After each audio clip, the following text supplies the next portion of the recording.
再来看民进党的总统参选人赖清德，今仔举行头一场的国家希望工程发表会，宣布由郑丽君担任国政拿督的调集人哦，会邀请200个专家学者做伙来推动台湾前进。另外，民众党的郭文哲和国民党的侯友宜是继续推出医疗政策。郭文哲是提出巴士量表改革，甲65岁以上的老大人健保费专业补助；别甲前一天提出65岁以上老大人免纳健保费的侯友宜哦来拼场。第9月国定赢得的拼政策，民进党总统参选人赖清德对国家希望工程第1场发表会，公布执政的愿景总纲，找200多位专家学者，抑个各界代表做阵来研究。并且由青平台基金会董事长郑丽君担任竞选总部国家政治拿督的调集人，用3个台湾做核心主轴，要甲赖清德过去将近30年的经验放伫咧内底。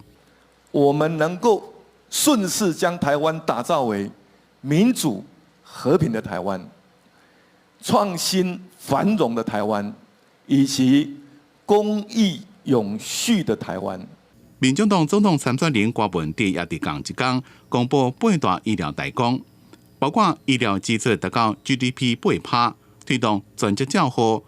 努力申请房奖期间无需要巴士量表，抑个65岁以上的士大人健保费专业补助等政策，要用医生的专业提出解决的方法。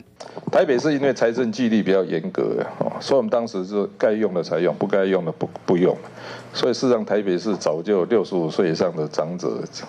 那个健保费是市政府出的。国民党总统参选人侯友宜进前主张80岁以上的士大人唔免巴士量表，引起注意。伊找5国在加码政策，在排富的前提之下，65岁以上的士大人唔免纳健保费。严过后，郭文哲办公室讲，早伫伊台北市长任内就补助，讲伊的做法只是野乡对白。侯友宜伫找人也做出回应。所以这一次不是只有6都以及基隆市，是我们全国一体适用。我定讲一句话：老人健保我来补吧。因那鸿海创办人郭台铭，找人是伫 FB 突然间发文声援知名的网红馆长，同时也点名民进党立委陈明文，敢若是甲支持这件案件的保护会关系密切。批评一日民代竟然甲丰台乌都当作是选民服务。记者综合报道。